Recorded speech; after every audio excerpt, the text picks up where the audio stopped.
to be able to identify correctly the stone from this deposit in Mozambique, we need to have samples from all the different mining area, and we try to get this sampling as representative as possible. The other thing is our job is to provide sample for the 5 laboratories in order for them to have a set with inclusion on chemistry that if they have any issues they can go quickly to refer to this set. Well, it's part of the business strategy of Gemfields to invest in corporate social responsibility. Currently we've just opened a chicken farm with a capacity to hold 2,000 chickens, where we invested around $33,000 for the local association of women in one of the villages.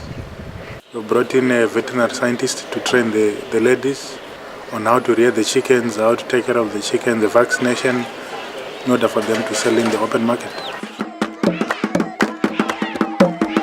2 new companies have started mining northwest of Gemfields' concession, and gem quality material has been found.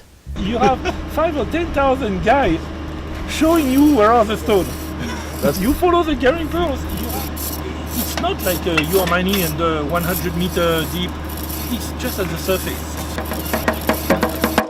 Now we are going to see another area, maybe 2 other areas. One area where they found a low concentration of ruby material but high grade, and another area called Castro where you have currently some garimperos working. But how was the stone from that area? Very good color. One little stone out of a 1.5 tons, but very nice color. Rubies on a color gemstone is not just about the tonnage, it's about the value. The problem is how to know about the value of what you have in your hand, and then you have to study the market and you have to get some market knowledge about rubies, because you may have 1 ton of rubies that worth maybe $10, or you may have 1 gram of rubies that worth maybe $20,000. That's nice. The other good thing with this type of deposit, where you have high concentration of stone with a good value and a low yield, is that you are less likely that garimperos will come to dig.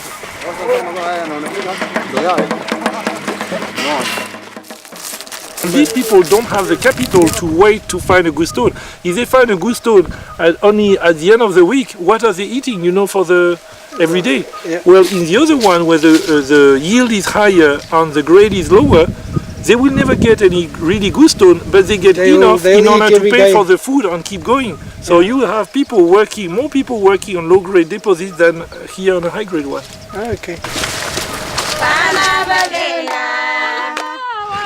It seems that they are working in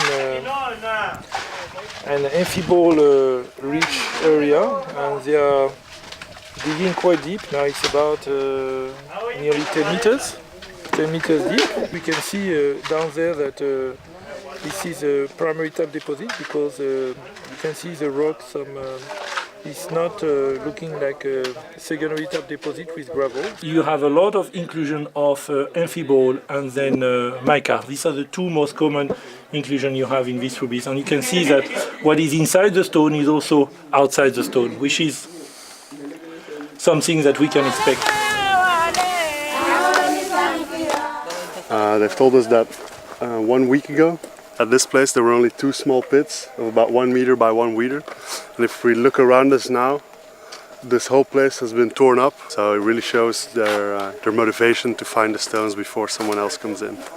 And what is interesting when you mine secondary deposit is that most of this heavily fractured material is destroyed by millions of years of weathering, and only the clean transparent facet grade will survive the weathering. So actually in secondary deposit, like downstream, you will have a high concentration of fine facet grade material because of the weathering over millions of years.